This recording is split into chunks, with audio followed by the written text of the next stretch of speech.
Baik ya, Assalamualaikum warahmatullahi wabarakatuh. Selamat sore semuanya. Waalaikumsalam warahmatullahi wabarakatuh. Baik ya, kita mulai kelasnya, tapi masih terkumpul 16 mahasiswa, 16 orang dengan saya. Untuk asisten, coba saya panggil Mbak Dita, Mbak Nur Saidah, Silvi, ini yang punya kelas fisika, kelas kimia dasar, keliru saya. Ini kelompoknya Mbak Mia ya. Mbak Mia, Irma, sudah ada Mbak Mia. Yang bertugas Mbak Mia ya sekarang sebagai pemandu. Ya Bu, Mbak Mia. Baik, saya serahkan. Nggih Bu Ika, saya. Ya, ini masih 20 dengan Ibu. Ini baru nambah lagi. Mungkin ditunggu sebentar ya adik-adiknya. Baik, silakan Mbak.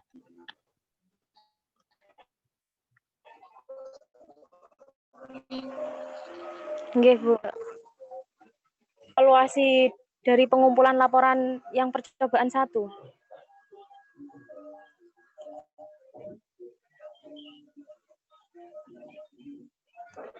Silakan Mbak, bisa diisi dulu dengan ini ya apa? Ya, hal-hal administratif, mungkin mau dicek apa gitu, silakan. Nggih, terima kasih Bu Ika. Assalamualaikum warahmatullahi wabarakatuh. Waalaikumsalam warahmatullahi wabarakatuh. Waalaikumsalam warahmatullahi wabarakatuh. Saya mau menyampaikan untuk aturan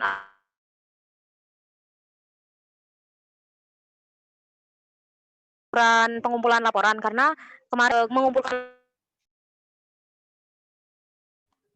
laporannya ke siapa, mengumpulkan jurnal gimana, itu masih banyak salah. Mbak Mia, suaranya kadang hilang, mungkin terlalu banyak gerak atau gimana ini? Suaranya kadang hilang, kemudian muncul lagi. Keras sebenarnya, tapi kadang hilang. Terlalu bersemangat mungkin.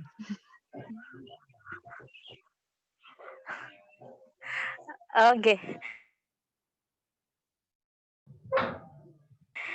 Saya ulangi, saya akan menjelaskan jurnal, TP, dan lain sebagainya. Kemudian juga mengenai rolling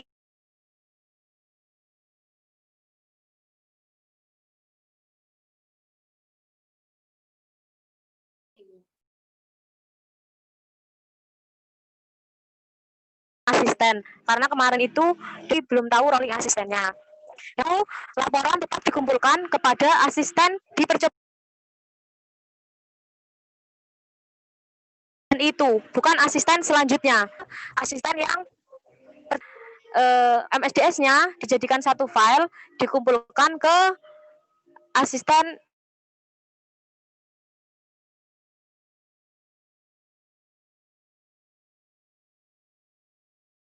percobaan selanjutnya. Jadi yang laporan jangan di IG-nya itu, jangan disendirikan, dikirimkan ke asisten yang sekarang menjadi asisten kelompok 1 dan 2 itu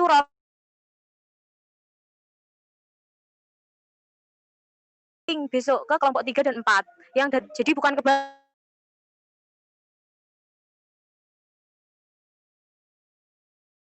saya yang kemarin 1 bukan terus ke 9 ke 3 dan 4 kayak gitu. Jadi mungkin yang tadi masih salah mengumpulkan silakan dibenarkan mengumpulkannya. Mungkin dari asisten yang lain ada.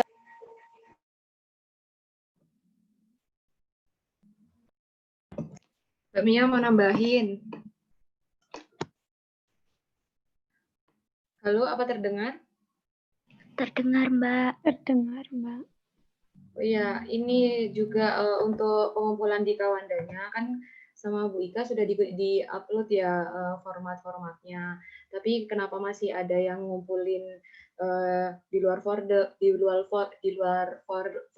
Jadi masih amburadul gitu. Jadi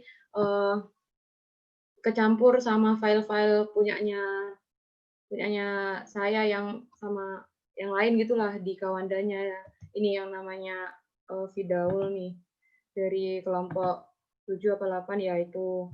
Mungkin yang lainnya tolong diperhatikan ya formatnya. Jadi juga biar bisa membantu kami sebagai asisten buat ngoreksinya gitu. Kalau nggak paham tolong tanya sekarang. Jadi nggak keulang lagi, kan kemarin sudah dikasih tahu.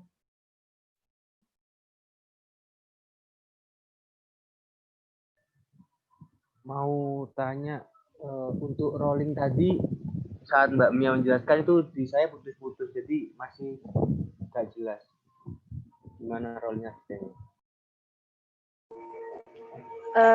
Ya, suara saya bisa didengar.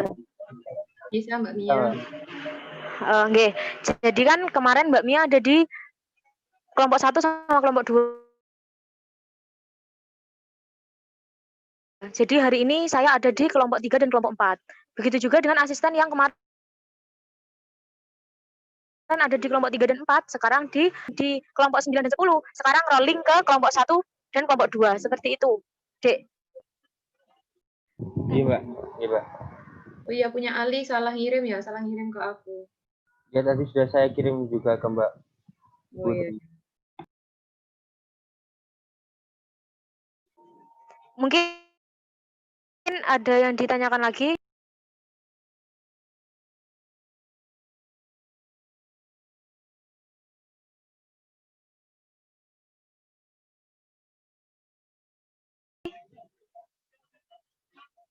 Kalau memang sudah tidak ada yang bertanya, karena ini untuk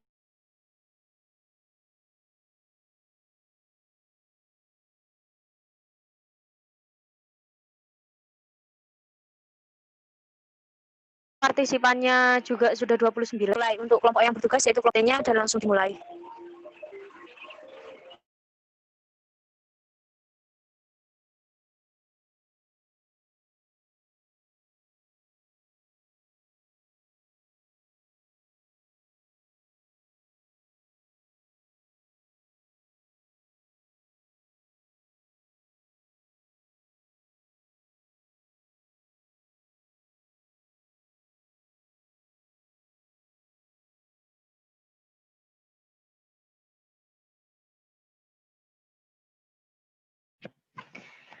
Baik, Assalamualaikum warahmatullahi wabarakatuh. Waalaikumsalam warahmatullahi wabarakatuh. Kami dari kelompok 2 akan mempresentasikan hasil kerja dari kelompok kami. Pembuatan asam salisilat dari minyak Gondopuro.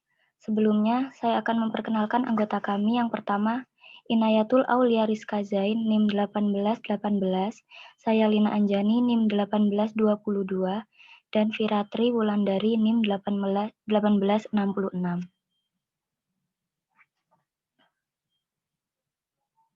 Next. Yang pertama, tujuan dari percobaan kali ini yaitu mempelajari pembuatan asam salisilat dari minyak Gondopuro melalui reaksi hidrolisis ester.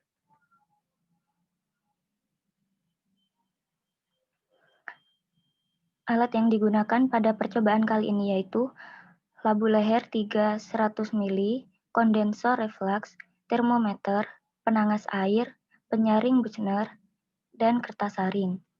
Bahan yang digunakan yaitu minyak gondopuro, larutan NaOH 5M, asam sulfat, dan aquades. Selanjutnya, cara kerja akan diterangkan oleh Fira Triwulandari. Untuk prosedur pembuatan asam salisilat dari minyak gondopuro diawali dengan memasukkan 10 ml sampel minyak gondopuro ke dalam labu leher juga 100 ml. Kemudian, sampel ditambahkan NaOH 5 molar sebanyak 25 ml dan direbus pada suhu 80 derajat Celcius selama 1 jam. Perubahan diamati dan dicatat. Setelah selesai proses rebus, diturunkan dari pemanas dan didinginkan labu pada suhu panas. Kemudian ditambahkan asam sulfat pekat 2N sambil digoyang-goyangkan hingga terbentuk endapan putih. Endapan kemudian disaring menggunakan corong Bubner. Kemudian endapan dicuci 3 kali dengan 50 ml aquatus dingin dan diidentifikasi uji kelarutannya dalam air dingin, air panas, serta uji titik lelehnya.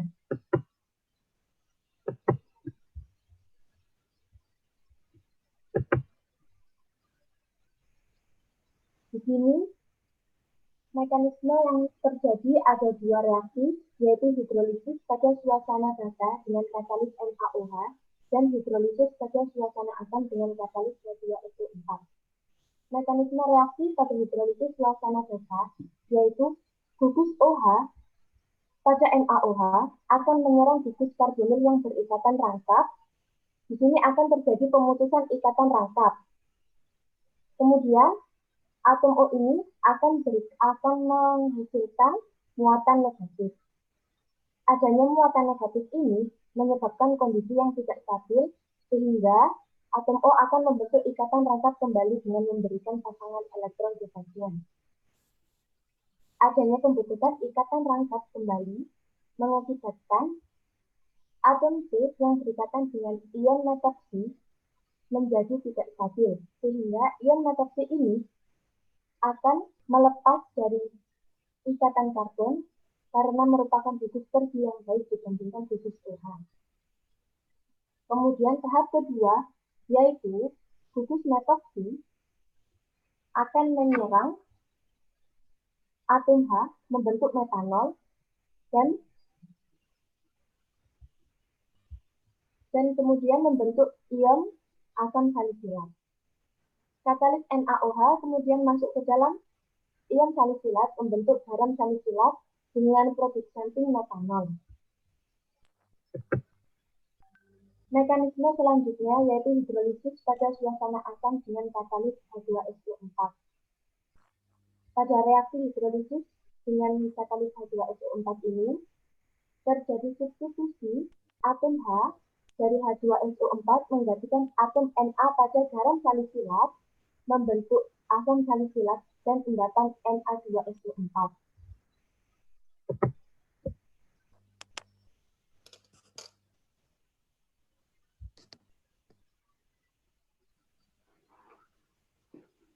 Selanjutnya, pembahasan. Gondopuro merupakan tanaman minyak atsiri yang cukup potensial. Minyak dari tanaman ini mengandung metil salisilat yang sangat tinggi dan banyak digunakan dalam industri makanan, minuman, farmasi, dan kosmetik. Senyawa metil salisilat merupakan metil ester dari asam asetil salisilat bersifat sangat iritasi dan toksik. Namun, bila masih terikat dalam tanaman aslinya tidak berbahaya. Hermani 2004. Percobaan pembuatan asam salisilat dari minyak gondopuro ini dilakukan dengan metode hidrolisis ester, di mana reaksi hidrolisis sendiri itu adalah reaksi yang memecah molekul air H2O menjadi kation hidrogen H+, dan anion hidroksida OH- yang melalui proses kimia. Prinsip percobaan ini adalah reaksi hidrolisis ester dengan menggunakan NaOH sebagai katalis basa. Katalis basa digunakan karena hidrolisis ester pada suasana basa bersifat reaksi irreversibel atau tidak dapat kembali ke awal. Percobaan ini akan menghidrolisis ester metil salisilat menjadi asam salisilat dengan menggunakan bantuan dari metode reflux. Metode refleks menurut Sujadi 1986 adalah suatu metode ekstraksi dengan pelarut pada temperatur didihnya selama waktu tertentu dengan adanya pendingin. Tujuan dari metode refleks yaitu mencegah hilangnya senyawa selama proses pemanasan berlangsung. Senyawa-senyawa yang menguap akan kembali ke wadah karena proses pendinginan oleh kondensor. Hal ini menyebabkan uap menjadi cair kembali.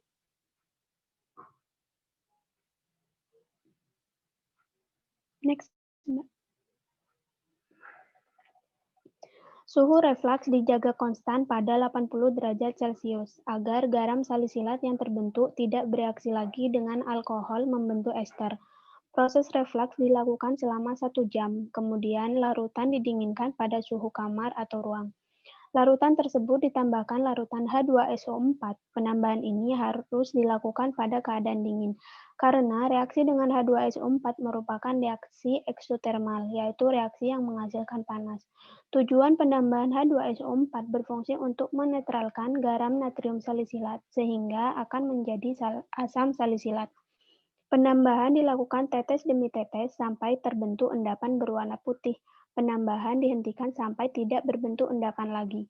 Endapan yang diperoleh dipisah dengan larutannya menggunakan corong Buchner dan dibilas 3 kali dengan aqueous dingin. Fungsi pembilasan yaitu agar endapan terdapat pada dinding Erlenmeyer tidak tertinggal dan akan mempengaruhi rendemennya. Pembilasan dengan air dingin tidak akan mempengaruhi yang dihasilkan. Hal ini karena endapan asam salisilat tidak larut dalam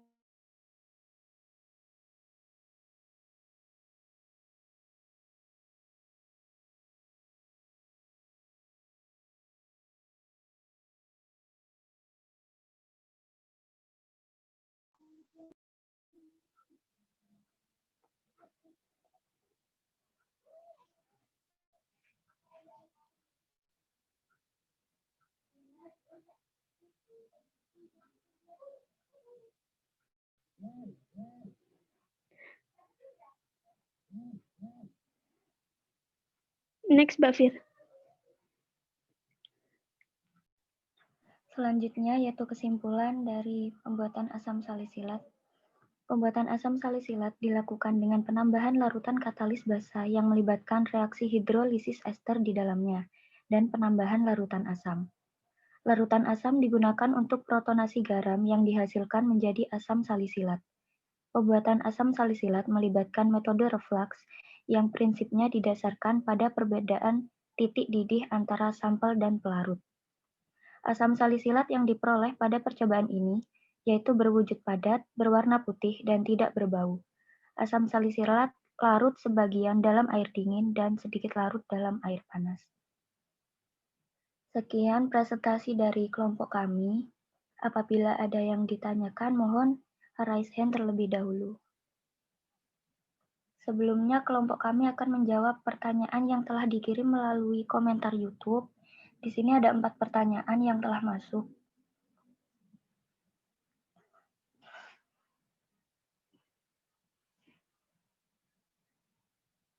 Yang pertama, pertanyaan dari Fidaul Karimah. Mengapa suhu yang digunakan pada saat reflux itu 80 derajat Celcius? Dan bagaimana fenomena yang terjadi ketika suhu yang digunakan pada saat reflux mengalami kenaikan suhu dan mengalami penurunan suhu?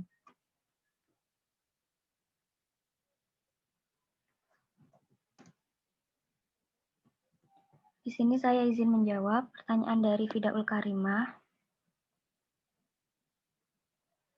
Suhu reflux ini dijaga konstan pada 80 derajat Celcius agar garam natrium salisilat yang terbentuk tidak bereaksi lagi dengan alkohol membentuk ester. Fenomena yang terjadi apabila suhu naik akan merubah asam salisilat tersebut menjadi metil salisilat. Dan apabila suhunya turun, maka tidak akan terbentuk asam salisilat.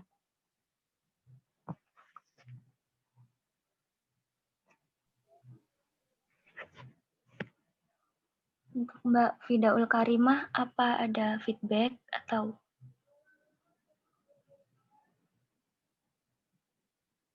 Cukup, Lin. Makasih. Ya, terima kasih. Pertanyaan selanjutnya.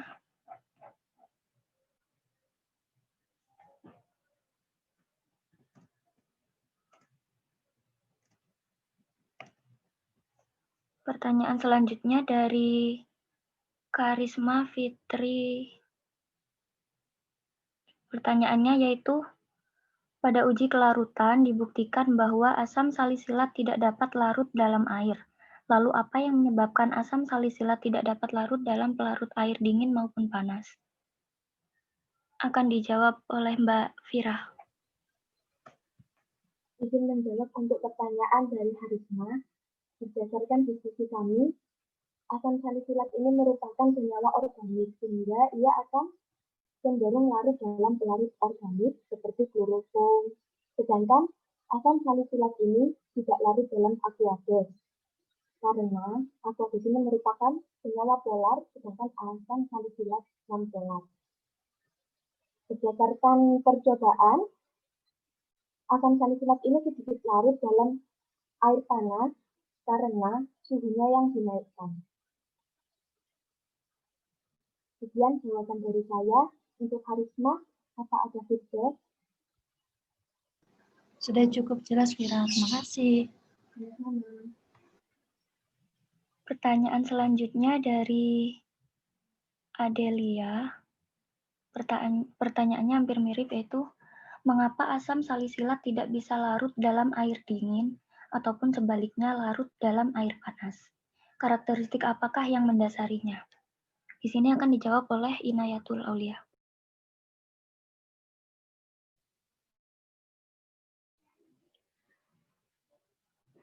Dari hasil diskusi kami, yaitu kelarutan asam salisilat dalam air panas sedikit larut akibat adanya proses pemanasan yang menyebabkan reaksi bisa berlangsung meskipun hanya sedikit larut dibandingkan pada air dingin. Seperti itu, Adel. Mungkin ada feedback? Cukup, Nay. Makasih.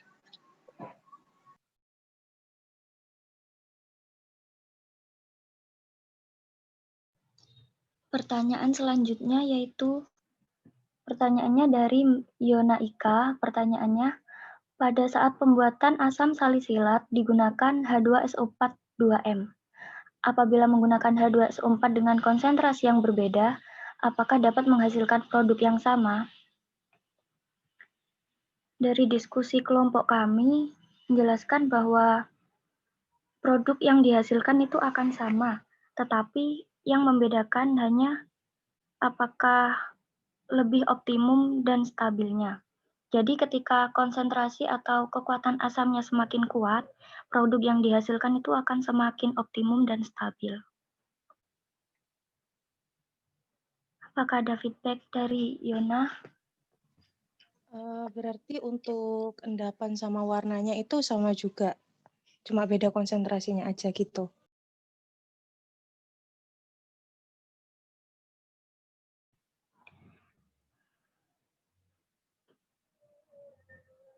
Iya, Mbak. Jadi cuma dilihat lebih optimum atau lebih optimum dan stabilnya. Dan reaksinya itu akan semakin irreversibel jika kekuatan asamnya semakin kuat. Dari kelompok saya, gitu. Oh ya, terima kasih. Baik, Mbak.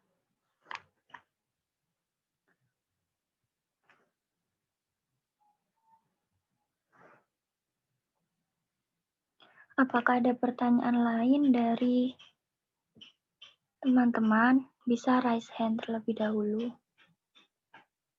Yang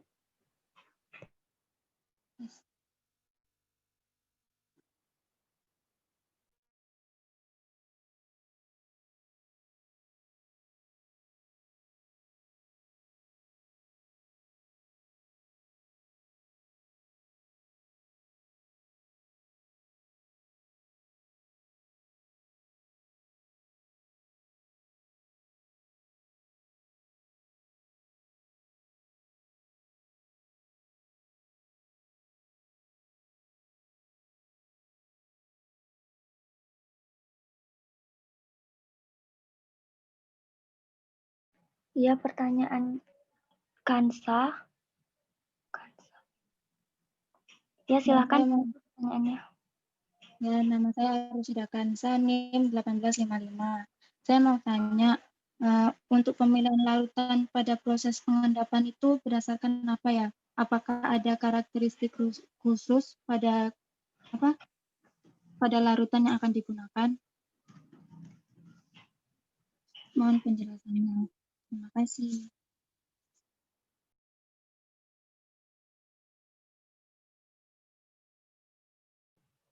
Pertanyaan saya tampung terlebih dahulu.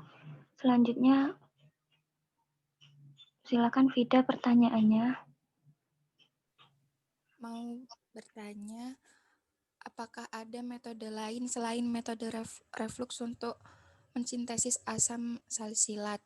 Kalau ada, manakah metode yang lebih baik digunakan untuk mensintesis nyawa tersebut? Terima kasih. Baik, Vida.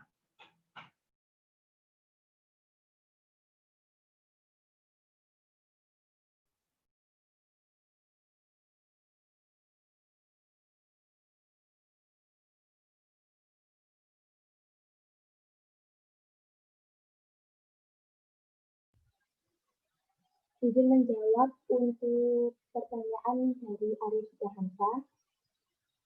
Untuk pemilihan larutan sebagai pengendap pada reaksi hidrolisis ini, karena sintesis asam salisilat dari metil asam salisilat ini pada prinsipnya merupakan reaksi hidrolisis asam basa, jadi larutan yang digunakan adalah larutan asam dan larutan basa. Begitu diskusi dari kami. Apa ada tanggapan?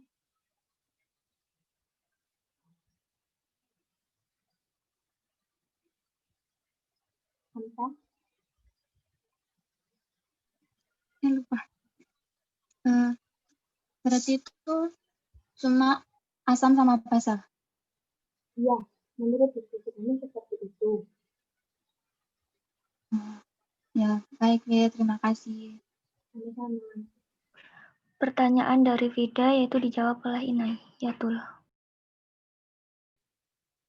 Sama-sama. Untuk pertanyaan Vida itu, apakah ada metode lain dalam mensintesis asam salisilat?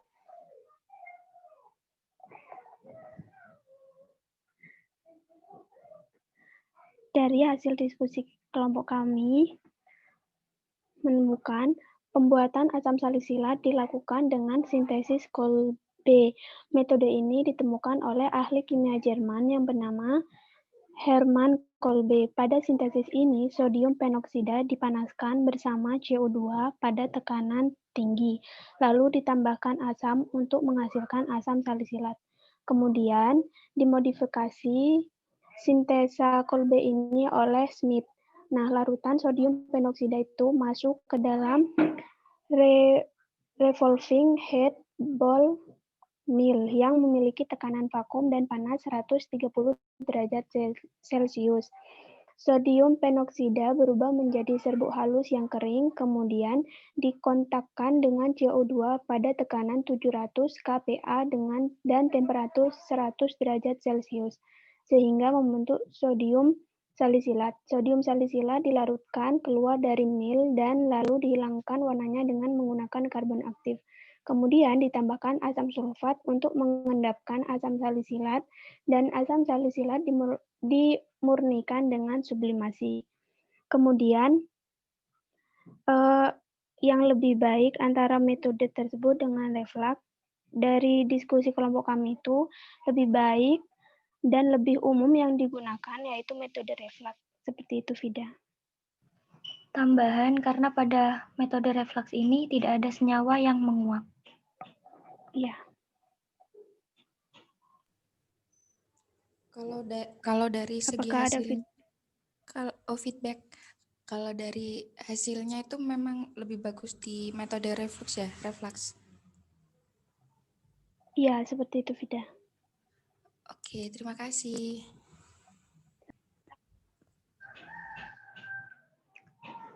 Selanjutnya yaitu Silahkan pertanyaan Zona Salsabila. Ya, saya Zona Salsabila, NIM 1829, mau nyambung pertanyaannya Yona tadi ya.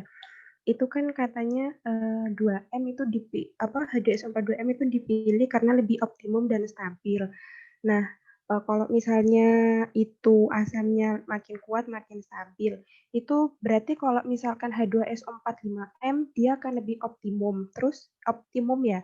Terus habis itu cara mengetahui itu optimum dan stabil itu dari mana? Terima kasih.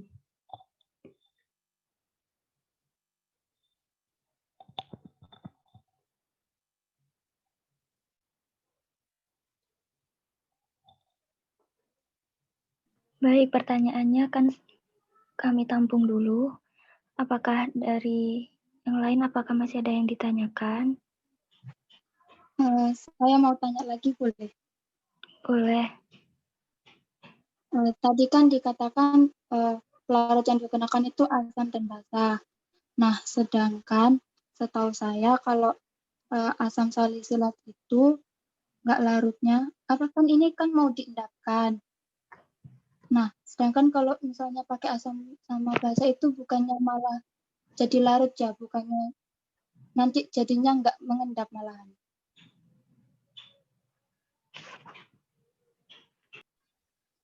Izin menjawab untuk pertanyaan dari Arusida Hansa tadi, kan ini percobaannya kan untuk sintesis asam salisilat. Untuk sintesis asam salisilat kan ini dibantu dengan reaksi hidrolisis basa, kemudian hasilnya hidrolisis dengan asam. Untuk karena asam salisilat ini yang larut itu, menurut kelompok kami itu dikarenakan adanya reflux ini, dikarenakan adanya pemanasan. Jadi Iya. Gimana Kanta?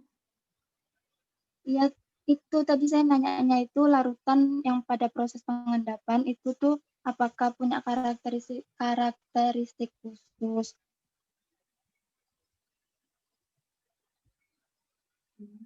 Ya, tunggu sebentar, apa boleh kita diskusi dulu? Ya, ya Fir. Terima kasih.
Izin menjawab pertanyaan saya.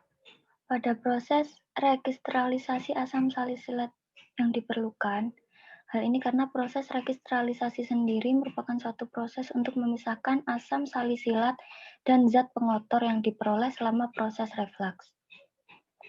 Pelarutnya di sini yang digunakan kan pelarut Aquades. Karena Aquades merupakan suatu pelarut yang tidak dapat melarutkan asam salisilat, tapi dapat melarutkan alkohol yang terdapat di dalam filtratnya. Selain itu, Aquades juga merupakan pelarut universal yang dapat mengikat zat-zat pengotornya, sehingga dapat terpisah dengan asam salisilat yang diinginkan. Maka dari itu akan menghasilkan endapan tersebut. Bagaimana Kansa pada feedback? Ya, Lin, cukup. Terima kasih. Baik, sama-sama Kansa.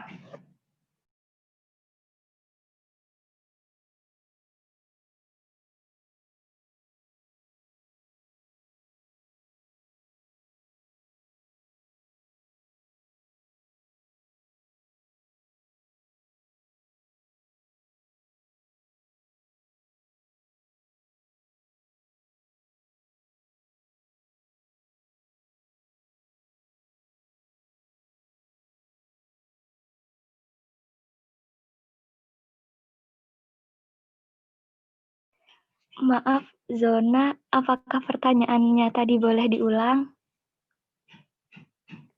Oh iya, tadi kan itu bilangnya H2SO4 itu produk yang dihasilkan itu lebih optimum dan stabil saat makin kuat asamnya. Berarti kalau misalnya H2SO4 5M itu dia apakah makin optimum produknya? Terus cara lihat optimum dan stabilnya itu dari mana ya?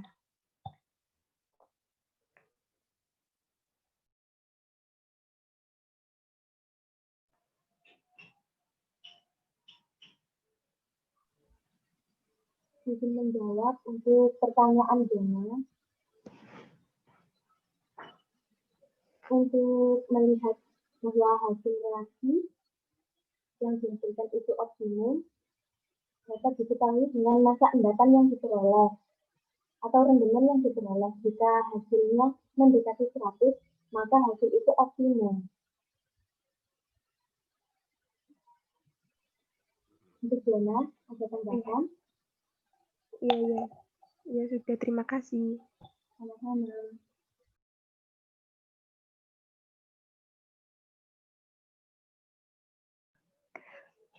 Selanjutnya silakan Muhammad Ari Pratama untuk pertanyaannya.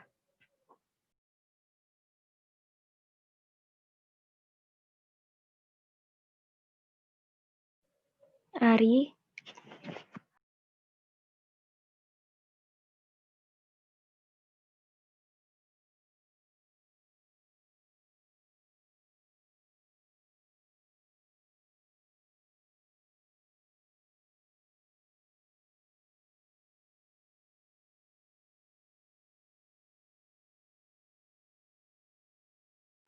silakan untuk Muhammad Ari Pratama untuk pertanyaannya.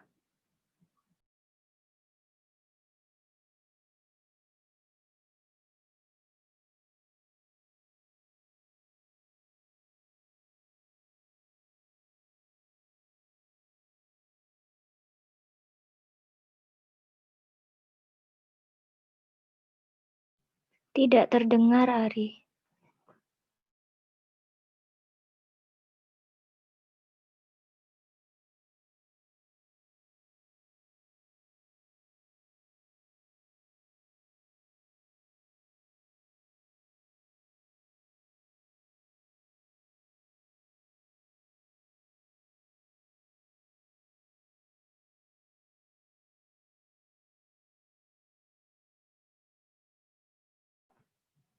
Mungkin pertanyaannya bisa diketik.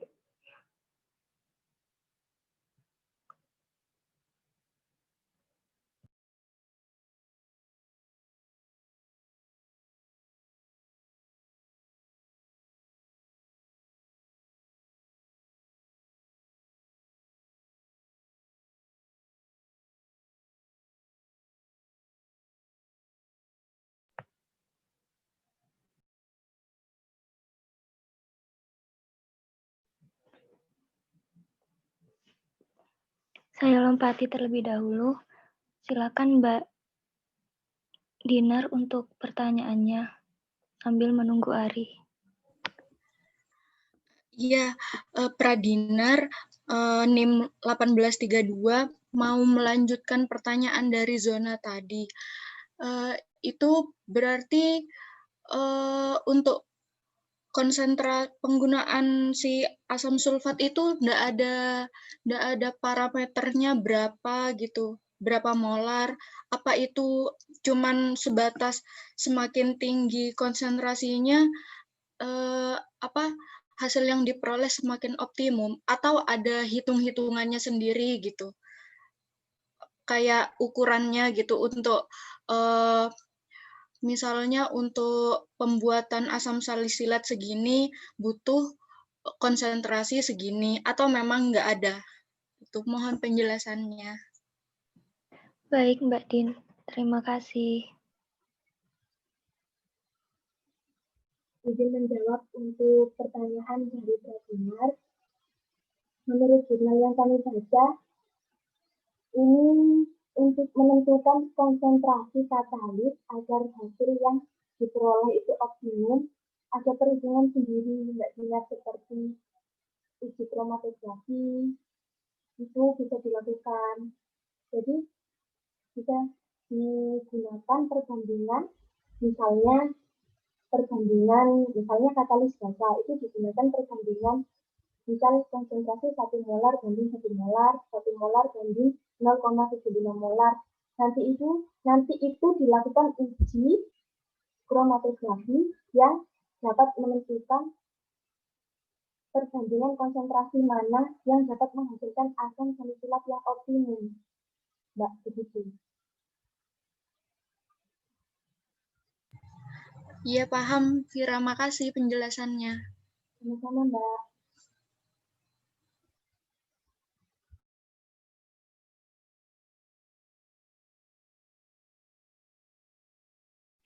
Pertanyaan dari Ari masih kami diskusikan terlebih dahulu.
Sama-sama. Izin menjawab pertanyaan Ari. Diskusi kami menghasilkan pertanyaan Ari kan, apakah katalis asam sulfat jika digantikan dengan katalis asam yang lainnya, misalnya asam format, apakah akan dapat terjadi protonasi sehingga dapat terbentuk asam salisilat?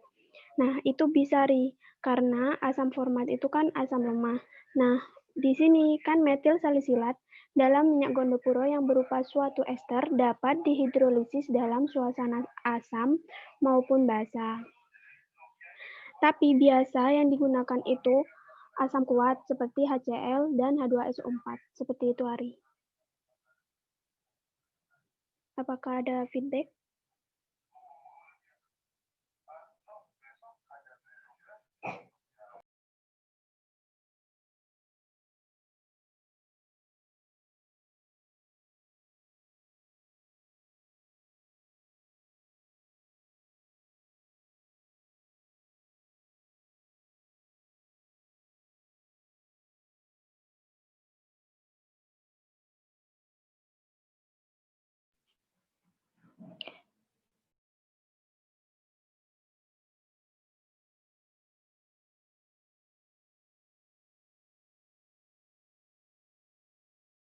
Bagaimana untuk Muhammad Ari pertama? Apakah ada feedback?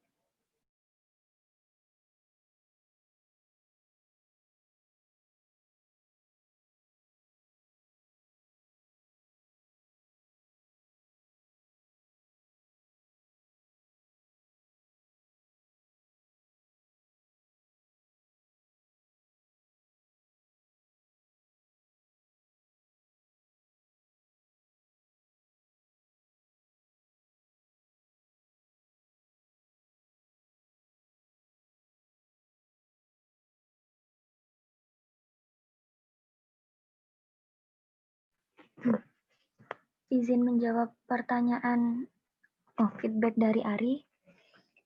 Menurut diskusi dari kelompok kami, di sini ada perbedaan hasil karena asam kuat itu memiliki kemampuan untuk mengkatalis reaksi sehingga terbentuk produk dan agar reaksinya tidak balik, sehingga produk lebih optimum dan stabil. Jadi apabila asam yang digunakan asam lemah,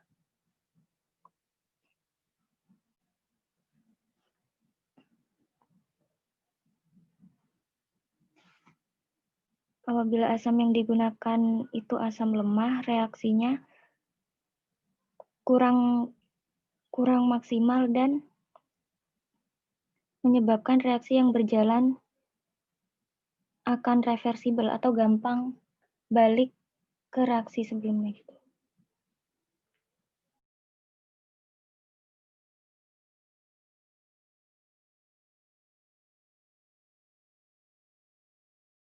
Maaf, apakah kurang jelas, Ari?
Baik, feedback dari Ari masih kami diskusikan terlebih dahulu.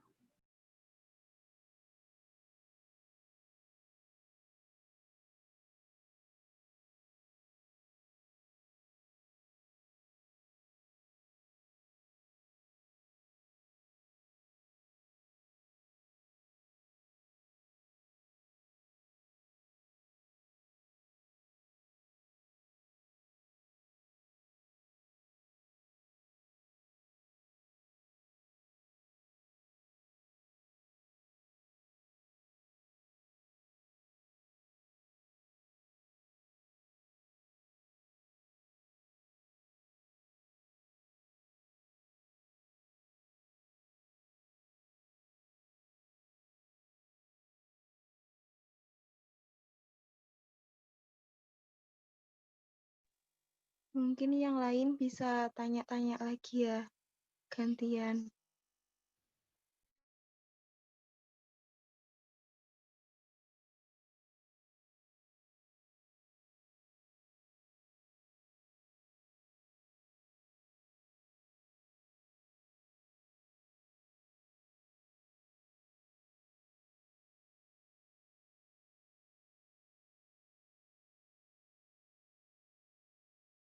Sambil menunggu jawaban dari Ari, apakah yang lain masih mau ada yang ditanyakan?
Kelompok kami izin menjawab pertanyaan feedback dari Ari. Mungkin pada saat pencampuran tersebut tidak sesuai dengan prosedur atau ada senyawa lain yang masih menempel pada Erlenmeyer, sehingga tidak menghasilkan endapan putih, di mana pada penambahan asam sulfat ini pasti akan membentuk endapan putih.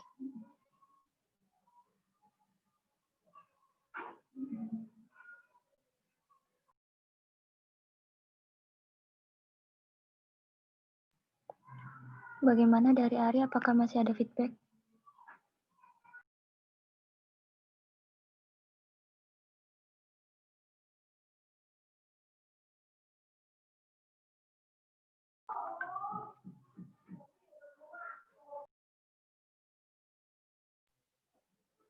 Faktor lain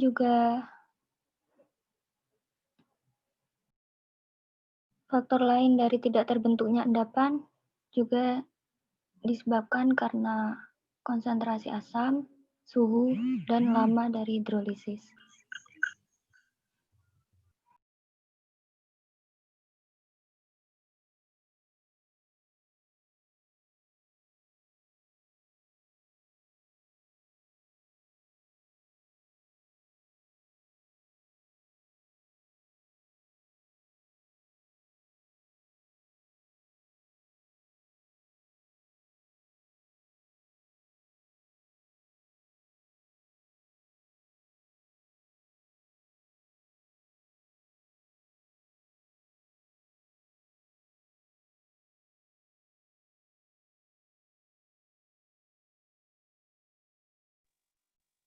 Saya mau bertanya lagi.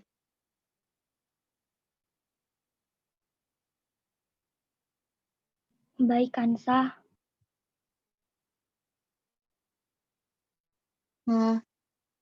Kenapa pada saat penambahan NaOH ke dalam minyak gandapura itu terjadi perubahan warna larutan dari tidak berwarna menjadi putih? Terus terjadinya perubahan warna tersebut menandakan apa? Mohon penjelasannya.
Izin menjawab pertanyaan Kansa. Hasil dari diskusi kami itu, jadi penambahan NaOH ke dalam minyak gandapura terjadi perubahan warna larutan dari tidak berwarna menjadi putih karena pada saat bereaksi dengan NaOH akan berbentuk garam berupa endapan melalui suatu proses yang disebut hidrolisis ester atau esterifikasi. Terjadinya perubahan warna dalam percobaan tersebut menandakan telah terbentuknya garam natrium salisilat. Seperti itu, Kansa. Baik, Nay. Terima kasih. Sama-sama.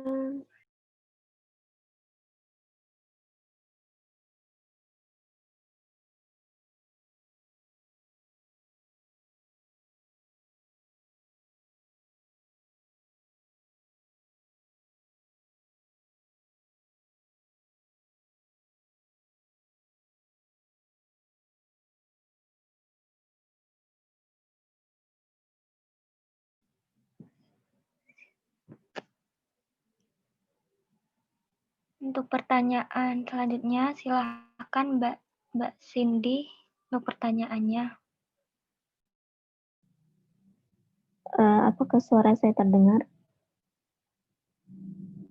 Halo? Terdengar, Mbak. Oh iya. Hidrolisis ester ini kan bisa dilakukan dalam suasana asam dan basa ya. Mungkin ada perbedaan dari keduanya dalam optimal enggaknya dalam menghasilkan asam salisilat tersebut. Terima kasih.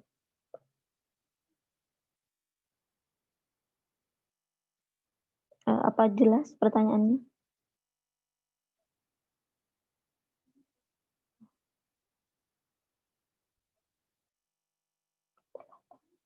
Jelas, Mbak.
Tinggal satu, Mbak. Tinggal pertanyaannya Mbak Cindy. Pertanyaan dari Ari sudah dikirim via WA.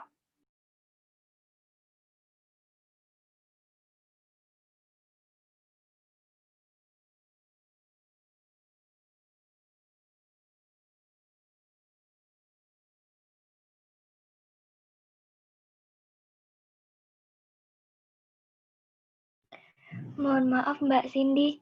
Pertanyaannya boleh diulangi lagi, Mbak.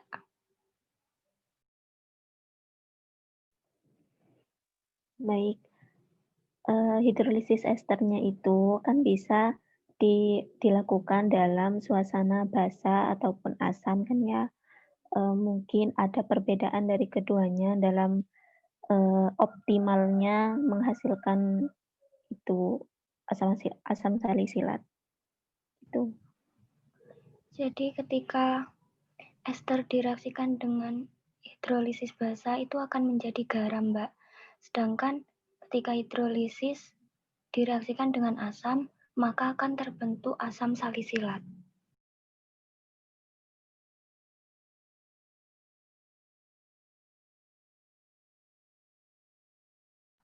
Maaf, apakah kurang jelas, Mbak? Iya, cukup. Makasih. Baik, Mbak.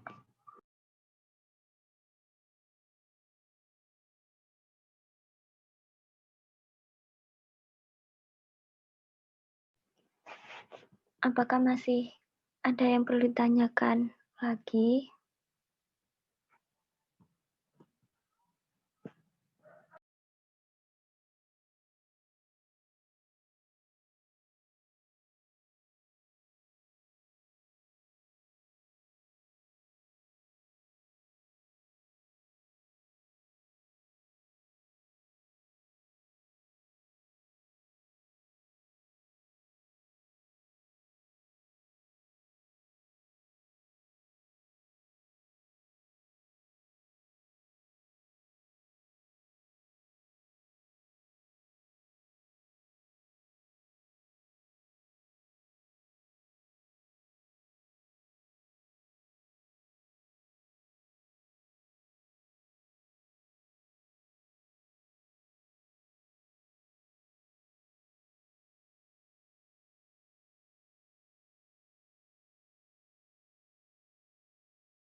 Mohon maaf Mbak Mia, di sini apa bisa dicukupkan atau masih Ada yang bertanya.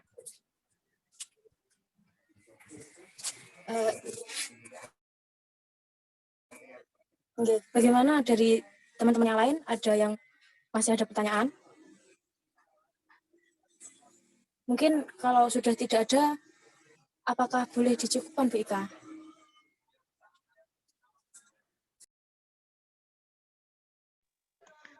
Baik, sudah nggak ada lagi ya. Ini sebenarnya jumlahnya ada berapa ya? 31 ini dengan saya, 30 berarti dengan asistennya 5. 5 masuk semua ya ini ya, 5. Berarti memang hanya 24, 25 ya. Karena yang presensi 25 orang tadi saya lihat. Jadi memang 25 yang masuk di sini. Kok kehadirannya beda dengan itu ya, yang jam pertama tadi. Makanya saya kira Anda banyak yang belum presensi. Baik, sebenarnya ini agak sepi ya dibanding minggu sebelumnya. Apa karena ini jumlah presenternya 2? Ya, 2 orang kan ya? 3, Bu. Oh 3? Oh masih 3 ya? Masih banyak ini. Atau sudah pada ngantuk atau gimana?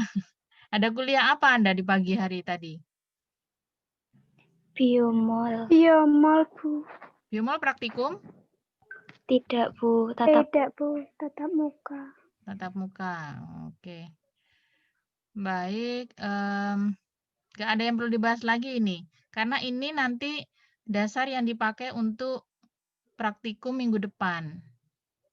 Jadi saya harap paham ya. Cuman di video itu memang dijadikan satu praktikumnya karena memang satu kesatuan. Cuman kalau di lab dipisah karena memang ada jeda untuk pengeringan juga. Hasil dari yang pertama digunakan untuk praktikum selanjutnya. Baik, kalau sudah dirasa cukup, total ada berapa pertanyaan tadi, Mbak?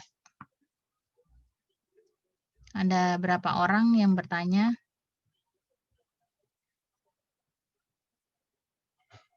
Sebentar, Bu, masih di. Ya, kira-kira berapa?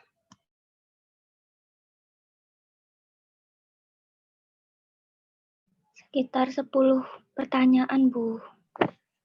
10 pertanyaan dengan berarti kita anggap ada 10 penanya, 10 audiens berarti aktif, ditambah presenternya 13. Berarti hanya setengah dari Anda yang aktif ya, yang lainnya hanya mengikuti saja. Ya oke lah, mau gimana lagi ya? Mau saya bangkitkan ini girohnya untuk bertanya, berdiskusi. Juga kondisinya seperti ini, nggak tahu Anda memang sudah paham atau belum, tapi saya harap memang sudah paham ya. Reaksinya sudah dijelaskan. Tadi sebenarnya Pak Nyoman mau masuk juga, ini belum masuk ya. Tadi Pak Nyoman cek gimana kondisi praktikumnya. Mungkin Bapaknya lupa kalau saya mulai jam 3, tadi katanya kok kosong. Jadi lain kali kalau Anda dipandu Pak Nyoman, jadi harapannya Anda sudah ini ya, siap ya, benar diskusinya yang aktif. Ya, jadi jangan diem aja gitu. Baik, jadi ini semua sudah dijawab ya. Tadi Mbaknya sudah tanya berapa pertanyaan belum dijawab. Sudah semua. Oke. Baik, harapan saya di tempat Anda jumlah mahasiswanya relatif sedikit. Jadi ada yang kebagian 2 orang untuk presentasi tim presenternya ya. Harapan saya dengan mengetikkan pertanyaan di kolom komentar di bawah video itu adalah untuk persiapan temannya. Jadi kan agak ribet juga saat Anda presentasi, tapi Anda tidak dalam satu tempat dengan tim presenter Anda. saat Anda mau menjawab, mau berdiskusi kan kesulitan. Mau telepon WA juga kondisinya Anda juga dituntut cepat karena harus online. Nah, semoga temannya bisa mempermudah yang tim presenter agar mereka bisa mempersiapkan jawaban dari pertanyaan Anda. Jadi nggak ribet sendiri, bingung sendiri, sedang Anda akhirnya santai-santai nunggu gitu ya. Padahal bantuan dari teman-temannya juga bisa diberikan saat Anda berdiskusi. Jadi ini share screen ini sudah saya set multiple, siapa aja dapat sharing materi gitu ya. Jadi jika ada temannya bertanya, kemudian Anda merasa kurang puas dengan jawaban teman Anda bisa tampilkan. Saya tadi sudah browse seperti ini hasilnya. Apakah enggak seperti ini? Reaksinya bukannya ini dulu tahapannya. Silahkan Anda kan bisa buka ini layar. Juga ada layar ini di share screen ada yang whiteboard. Anda bisa gunakan daripada tadi nggak ada gambarnya ya, nggak muncul apa-apa, hanya gini aja. Ini akan flat saat Anda Zoom-nya sudah terrecord, kemudian saya upload, tampilannya akan jadi hitam aja. Jadi lebih baik Anda tampilkan posisi PowerPoint-nya terbuka, atau Anda buka materi apa gitu. Jadi akan ada background-nya. Jadi harapan saya Anda tunjukkan bahwa Anda itu sudah cari materi. Anda langsung googling juga nggak apa-apa. Browsing saat itu juga nggak apa-apa. Jadi share screen-nya itu bisa pakai yang screen. Kalau screen sudah semua yang Anda ada di layar Anda akan kelihatan. Anda mau langsung googling, pakai Google, pakai langsung SDBS, mau buka apa aja, bisa langsung kelihatan tanpa harus ganti file di share screen-nya. Baik ya, semoga minggu depan lebih baik lagi. Kira-kira ada masukan supaya praktikum kita ini lebih baik gitu? Mungkin Anda sudah bandingkan dengan kelas praktikum lainnya, supaya Anda lebih semangat gitu. Bagaimana? Silakan Ibu Tunggu. Mohon maaf Bu Ita, Ya. bagaimana kalau untuk minggu depan itu minimal satu kelompok itu harus 1 kali bertanya, minimal itu Bu Ita. Jadi kalau di samping ada yang mau tanya lagi, sangat dipersilahkan. Oh, jadi ada perwakilan setiap kelompoknya ya untuk bertanya gitu ya? Oke Bu Ika. Ya, boleh, bagus juga. Jadi at least ada 9 pertanyaan dari 9 kelompok lainnya yang sudah disiapkan. Untuk pribadi juga bisa dipersiapkan. Jadi Anda bisa langsung mewakili kelompok ataupun pribadi. Silahkan. Ya, boleh. Terima kasih Mbak Mia. Ada lagi yang lain? Silahkan.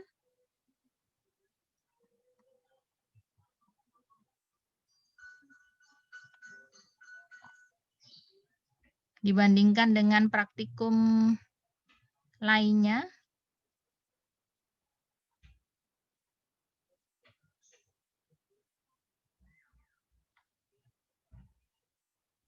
Halo? Enggak ada? Di praktikum lainnya selama ini gimana terus jadinya? Kan harusnya sudah jalan ini beberapa praktikum.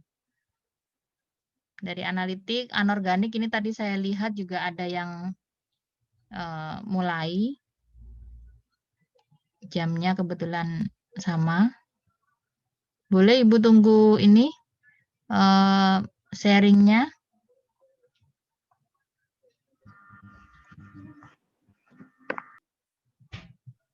Iya Bu, dari anorganik sudah mulai. Ya, sistemnya gimana Mbak kalau di anorganik? Kalau di anorganik itu, kalau setahu saya yang di SEKA ya Bu, itu diadakan pretest. Jadi pretestnya itu setiap minggu 2 acara, dan itu dituntaskan dulu pretestnya. Baru setelah itu mulai praktikum. Nah, praktikumnya itu menggunakan video.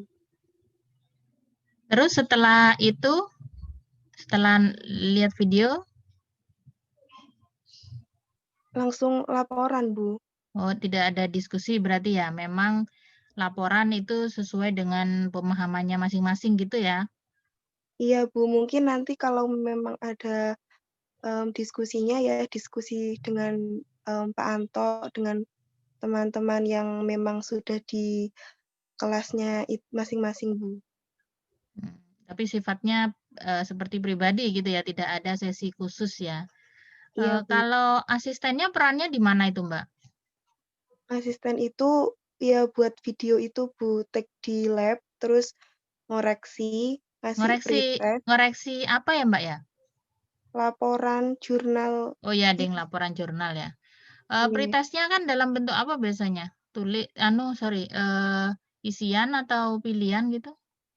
Iya, pretestnya itu isian, Bu. Jadi ditulis, terus di-scan, nanti di-upload di MMP. Oh, oke. Tadi Ibu juga kepikiran, kan di kelas SSO kita juga terapkan ada kuis kan setelah Anda presentasi, dan saya kira dengan begitu Anda jadi agak ada gregetnya gitu ya, saya harus bisa, nilai saya harus bagus. Tadi saya sempat kepikiran, apa saya kelewat itu ya, tidak memberikan pretest atau post-test sehingga kelasnya agak sepi.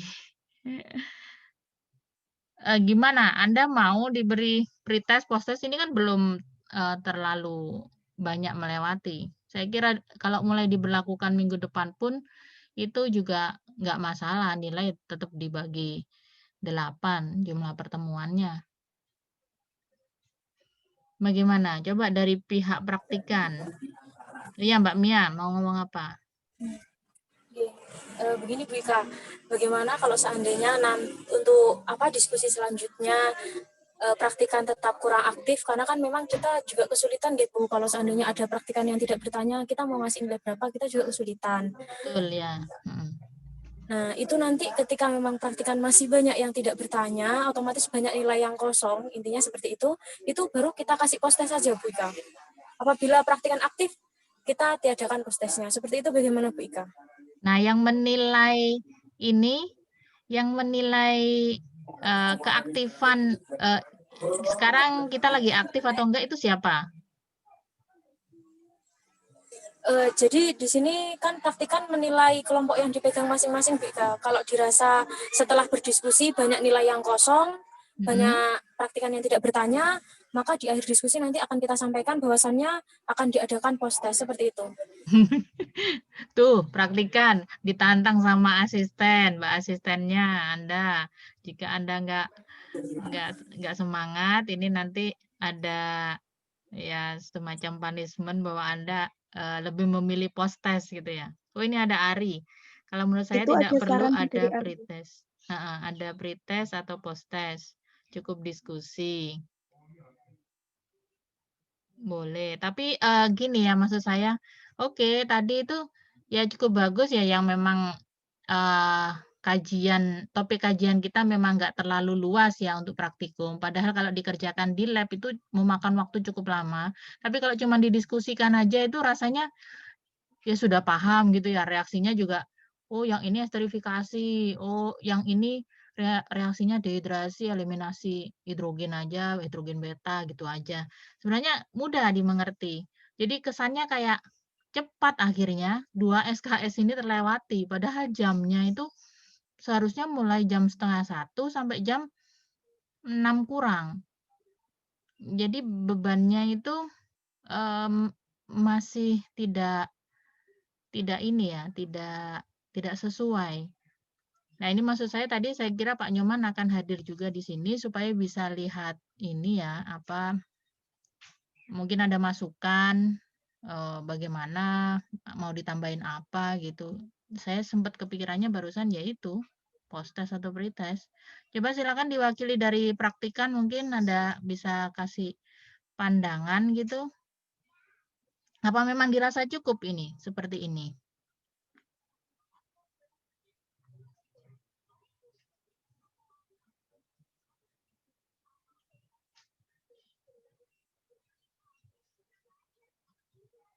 Kalau dikasih post-test, seperti saat Anda kuliah SSO, apa itu memberatkan? Ya, Ali, silakan. Kalau dari saya, kalau post-test atau pre-test sebetulnya tidak memberatkan, Bu. Tidak memberatkan, berarti setuju aja. Ya, kalau dari saya pribadi ya, Bu. Oke. Menurut Anda, Ali, diskusi kita itu sudah cukup atau kurang gregetnya? Anda kurang dapat informasi dari ini, presentasi ini, atau sudah cukup untuk bikin laporan itu? Kalau untuk bikin laporan itu sudah cukup, Bu. Tapi kan kalau ini saya yang resah ya, Bu, itu kan kalau di kuliah itu pertanyaannya kan bisa kayak lebih luas. Kalau di presentasi seperti biasa yang kelompok-kelompok itu. Kalau yang di sini menurut saya itu kok sudah ke konsep di pikiran saya, oh sudah di prosedurnya sudah pakem gitu. Jadi saya kalau mau tanya itu takut gimana ya, takut salah itunya, apa mungkin ini memang nggak bisa atau gimana gitunya, Bu. Maksudnya kalau di kelas itu bisa lebih luas tuh gimana maksudnya? Saya nggak paham. Kalau di kelas itu, kalau menurut saya pribadi bisa luas itu di itunya, Bu. Kan dari KO1 dan KO2 itu kuliahnya kan lebih lama. Maksudnya 3 SKS. Jadi kayak materinya yang terserap itu lebih banyak menurut saya. Bisa ditanyakan di SSO ini. Kalau praktikum ini saya masih bingung sendiri. Kalau untuk penyusunan laporan sebetulnya tidak, Bu. Tapi kalau untuk bertanya ini bingung mau tanya apa. Oke. Baik, jadi sintesis nyawa organik ini sebenarnya aplikasi dari keilmuan Anda di KO1, KO2. Benar ini, aplikasi dari itu aja. Jadi sebelumnya praktikum ini juga pernah disesalkan gitu ya di KO1 dan KO2. Cuman kemudian karena SSO ini jadi ada 2 SKS karena dirasa berat ya praktikumnya. Jadi kita hargai dengan 2 SKS. Dulunya juga 1 SKS. Kemudian kita hargai dengan 2 SKS. Jadi semua yang sifatnya sintesis gitu kita pindah praktikumnya dari KO1 KO2 itu pindah ke SSO. Jadi sebenarnya ini juga ilmunya pasti KO1 KO2. Nggak ada malah ilmu di SSO karena SSO nanti Anda belajarnya teknik diskoneksi. Jadi Anda menganalisis, memperkirakan, memprediksi jalur sintesis yang sesuai untuk memproduksi suatu senyawa. Nah, sedangkan kita enggak, kita sudah dikasih A plus B, jadinya nanti C. Kita suruh bikin itu. Jadi itu sebenarnya ilmu di KO1 dan KO2, bukan di SSO-nya. SSO-nya kita hanya bisa pakai teori aja nanti. Anda belajar teori diskoneksi saja. Baik, terima kasih untuk Ali untuk pendapatnya. Ini ada dari Mbak Adelia bahwasanya kalau pretest tidak keberatan, tapi kalau post-test tanpa diskusi sedikit keberatan karena takut belum paham. Nah, itu yang saya harapkan adalah Anda paham. Dan saya pikir dengan diskusi seperti ini Anda cukup paham dan bikin laporan memang lebih mudah. Gitu. Nggak asal nulis saja, tapi Anda sudah tahu, oh tadi gini ya, ternyata pendapatku tadi salah ya, memang harusnya seperti ini, seperti ini. Harapan saya memang ada saut-sautan gitu, jadi saat yang satu kasih pengarahan gini, nggak langsung bilang, oh iya terima kasih. Oh itu apa nggak gini, maksudnya harusnya yang seperti itu. Pendapat saya tadi seperti ini. Anda bisa tampilkan pendapat Anda menggunakan ini tadi share screen harusnya. Dan jadi Ibu nggak butuh ini ya nilai Anda keluar bagus semua atau jelek semua gitu. Padahal Anda nggak paham gitu. Yang penting adalah paham. Makanya kemarin Ibu delete itu pre-test dan post-test. Harapannya supaya Anda benar-benar paham melalui diskusi. Tapi ternyata di diskusi kan juga kurang. Jadi saya nanti harapannya ya pakai pretest atau post-test lah setidaknya ya. Setuju Anda? Setuju dipakai dua-duanya atau salah satu aja dimulai dari minggu depan atau bagaimana? Silakan 1-2 orang lagi yang bisa perwakilan.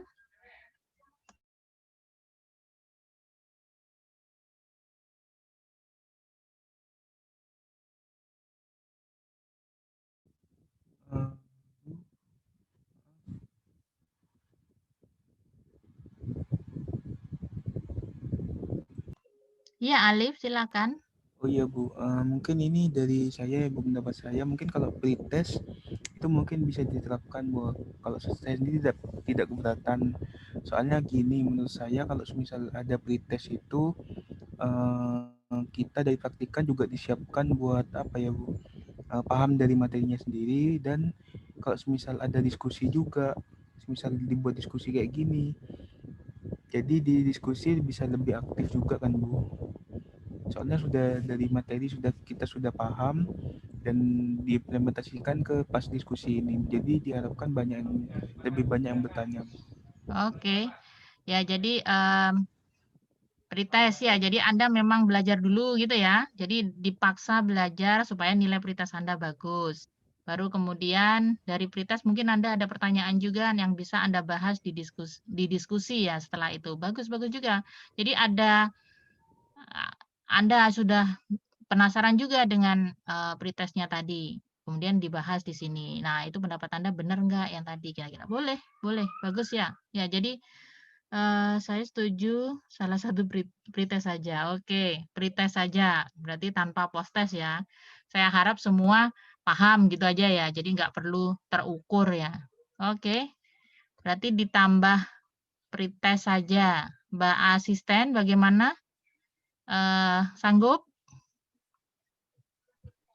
Baik Bu, sanggup. Nanti sistemnya kayak gimana ya Bu kalau pretest? Sistemnya kalau yang biasanya Ibu pakai ya di SSO kuliah, Ibu pakai option, pakai yang multiple choice itu, ABCD. Jadi saya nggak memberatkan Anda untuk perhitungan.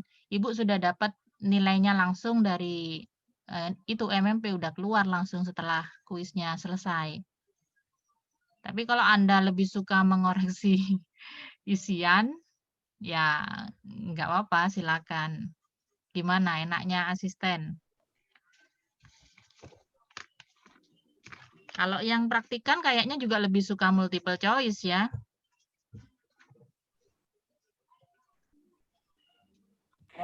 Saya selaku asisten juga suka multiple choice, Bu.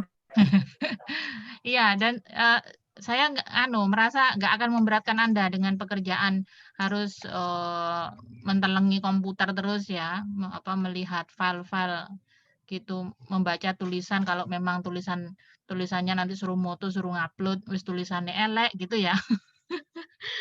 Jadi yang praktikan gimana? Setuju dengan multiple choice? Jadi Anda nggak perlu nulis-nulis gitu, tinggal milih aja. Kalau nggak ngerti nanti ditanyakan di diskusi, jadi bahan diskusi, gimana? Setuju. Ya, Bu, setuju. Oh, setuju, oke. Baik, nanti saya setting. Jadi di depan, setelah Anda klik attendance, Anda bisa nonton videonya, belajar sebentar. Setelah itu saya kasih waktu untuk mengikuti kuisnya. Pretest istilahnya ya, mengikuti pretest.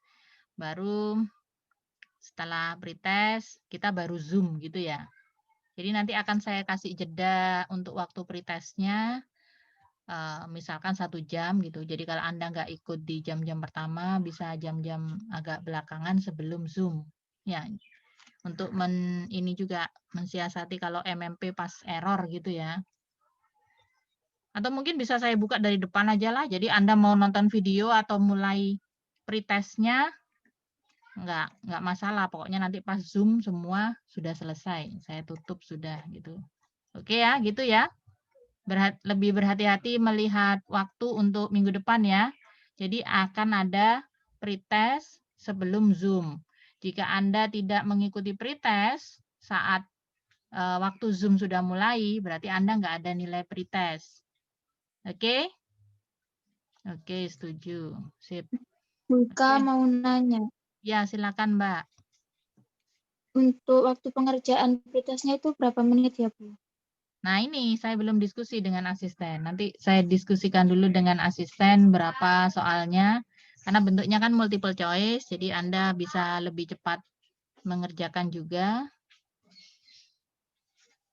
Biasanya kalau pretest dikasih waktu berapa lama kalau di ini praktikum lainnya? Di praktikum 30 menit. lain itu 30 sampai 40 menit, Bu. Tapi kan tulis. Tulis ya. Berapa soal biasanya itu? 6-7 soal, Bu. 6 soal. Dikasih waktu 40 menit untuk segera upload ini ya, upload jawaban. Iya, Bu. Dalam tulis itu ya padahal. Terus nilainya nggak langsung tahu berarti ya? Enggak, Bu. Oke. Oke, nanti. Dikirimkan ke asisten biasanya, Bu. Oh, oke, ya.